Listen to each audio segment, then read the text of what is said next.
Hi, folks. Unfortunately, you're stuck with me again until Heather is in a better place with the pain thresholds that she's going through. Now, I seem to remember I did promise you some better footage of our beautiful deer diners. And whilst it's not a huge crowd that you're going to see in at this point, I think you're going to get a better look at them and you're certainly going to understand how they behave. And this does bring me on to a really funny story too, which I'm going to tell you about in just a bit. So keep your eyes trained on the far right in the distance, where on the fence line, you'll see, and if you watch it, you'll see them steadily rolling in. So while they're arriving for their meals, I'm going to try and give you an update on poor Heather. So we're starting to get more details on what the operation entailed. I mean, I pretty much know what it was, but hers was different, and what needed to be done. And to be honest, I'm not sure I really want to tell you because it's pretty painful. It sounds painful, and I know it literally was as well. But I know that I owe you the details. I promised to keep you up to date on our beloved Heather, and so here goes. So, what can I say? Rotator cuff surgery is brutal, it's rough, and what should have been a simple 1 hour procedure lasted over 2 hours for her. Um, she had full thickness tears, but she also had damage to her left long head bicep, which is the inside part of the bicep that is closest to your chest, your pectoral muscle. So why would that be so painful, and why does it take so long to heal, you might be asking? Well, I'm not a doctor, but I know that the shoulder and the surrounding area does not have a good supply of blood going to it, and it's really that blood that is needed with all the repair mechanisms that need to flood into that area to fix it up. So that lack of blood supply means it's a very slow and painful healing process. Right at the moment, Heather is in that immobilized stage, and she's doing exactly what she has to do so as not to rip, tear, and damage all the good work that the surgeon did over those 2 hours. After that, um, she'll have to start range of motion exercises, which increases that ripping sensation that I mentioned in a previous video. It's very painful, but implicitly necessary in order to move forward. So this will be a few months from now, but after that, she's steadily going to have to start to work the deltoid and the bicep to build both strength and range of motion. Ah, so there you have it. I told you it was going to be painful. But anyway, let's get back to the deer because they should be sort of starting to fold on in now. And I wanted to use this backdrop of the video to share a story that Heather and I have literally cried our eyes out in laughter over. It's called roping a deer. I know, I mean, who would be stupid enough to do that? And people really do stupid things. And believe me, I include myself in that category, and most likely on a daily basis, which I'll let Heather tell you all about. She's got non-stop stories. And I want to stress that this particular stunt is off my stupidity list, as I love all animals and I'd never hurt them, especially killing a deer. It's just not necessary. But this story is an absolute corker. And I apologize, I'm going to read it. So if I get tongue-tied or just keep laughing, then you'll understand why, because I want to get it right. So it's an actual letter from someone who does farm, and they write really good stories as well. And here it goes. Here's what they wrote. I had this idea that I was going to rope a deer, put it in a stall, feed it up on corn for a couple of weeks, and then kill it and eat it. Well, I'm not laughing at that bit, obviously. The first step in this adventure, it's not going to be an adventure, believe me, was getting a deer.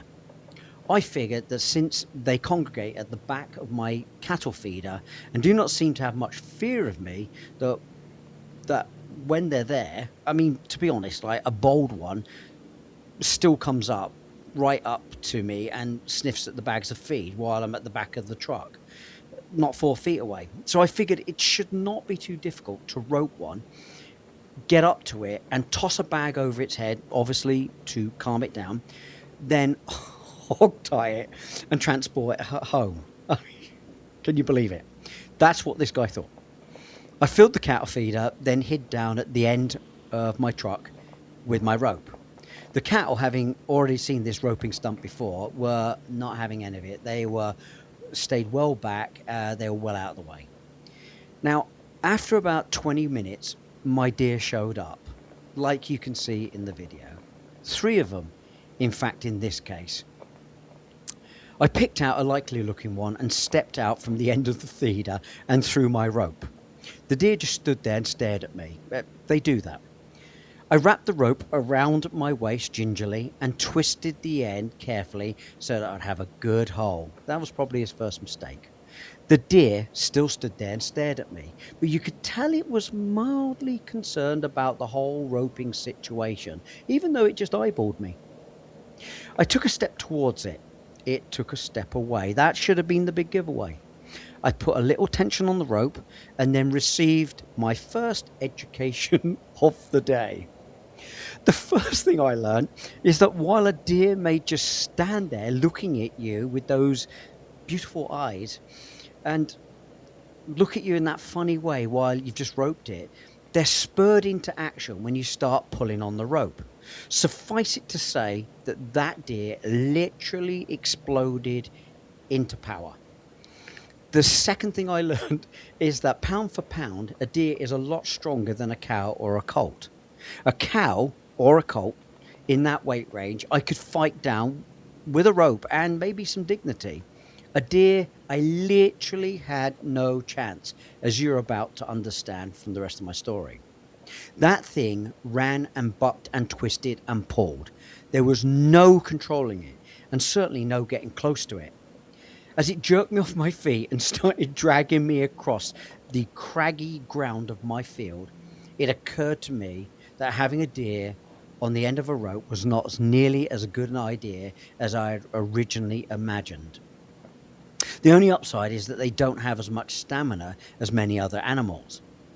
So, after a brief 10 minutes later, it was tired and not nearly as quick to jerk me off my feet and drag me when I managed to get up off of my ripped, torn knees, legs, and the rest of my body. It took me a few minutes to realise this, since I was mostly blinded by blood flowing out of several big gashes on my head. At that point, I'd lost my taste for corn-fed venison. I just wanted to get that devil creature off the end of the rope. I figured if I just let it go with the rope hanging around its neck, it would likely die a slow and painful death somewhere. At the same time, there was no love at all between me and that deer. At that moment, I hated the thing, and I would venture a guess that that creature, that poor deer, the feeling was mutual. Now, despite all these gashes and cuts all over my body, specifically my head, and the several large knots all over my body where I had cleverly arrested the deer's momentum by bracing my head against various large rocks as it dragged me across the open ground, I could still think clearly enough to recognise that there was a small chance that I shared some tiny amount of responsibility for the situation that we were both in. So I didn't want that deer to have to suffer a slow death. So I managed to get it lined up in between the truck and my feeder. A little trap that I'd set up beforehand, kind of like a squeeze chute. You know what I mean? I got it to back in there and I started moving up so I could get my rope back. I then received another sage deer lesson, and there were many, believe me. Did you know that deer bite? They do. I never in a million years would have thought that a deer would bite somebody. God, how would you even get that close to know? But I did. So I was very surprised that when I reached up there to grab that rope, and the deer grabbed hold of my wrist. Now, when a deer bites you, it's not like being bit by a horse. Oh, no. Where they just bite and then let you go, a deer, on the other hand, bites and then shakes its head viciously side to side, almost like a pit bull terrier. They bite hard, and believe me, it hurts. The proper thing to do when you're bitten by a deer is probably to freeze and draw back slowly. I tried screaming and shaking all over instead. My method, suffice to say, was ineffective. It seems like the deer was biting and shaking for several minutes, but it was likely only a few seconds. Of course, I, being the smarter one than the deer, though you may be questioning that claim right now, I managed to trick it. While I kept it busy tearing the tendons out of my wrist and right arm, I reached up with my left arm, which was covered in blood and, ripped and torn anyway, and pulled that rope loose. Huzzah. That was when I got my final lesson in deer behavior for the day.